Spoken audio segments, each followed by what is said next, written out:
মেজো ভাই ওমর বিন হাদি ওসমান হাদিকে হত্যা করার পর থেকেই ওসমান হাদির যে খুনি চক্র, যারা ওসমান হাদিকে হত্যার পরিকল্পনা করেছে এবং এই খুনে যারা অর্থ দিয়েছে তারা কেউ গ্রেপ্তার হয় নাই। আমি ওসমান হাদিকে যখন গুলি করা হয় একই রিকশায় ছিলাম। আমি ওসমান হাদির বাম পাশে ছিলাম, হাদি ডান পাশে ছিলেন। এরপর থেকে আমি একটা আশঙ্কা করছি, এই মামলার আমি 1 নম্বর আসামি অথবা আই উইটনেস। এরপর থেকে মানসিকভাবে আমি একটু বিধ্বস্ত, যেহেতু আমি শুটারকে দেখেছি এবং খুনিকে আমি শনাক্ত করেছি।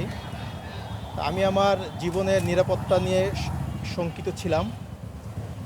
এই জন্য আদালতে আমি আমার নিরাপত্তার চেয়ে লাস্ট শুনানির সময় আমি প্রেয়ার করেছিলাম। আদালত থেকে আমাকে বলেছে যে নিরাপত্তার জন্য আগে জিডি করতে হবে, আইনি প্রসিডিউর মেনটেন করে দেন আদালতে নিরাপত্তা চাইলে তারা আমার একটা নিরাপত্তা বিধান করবে।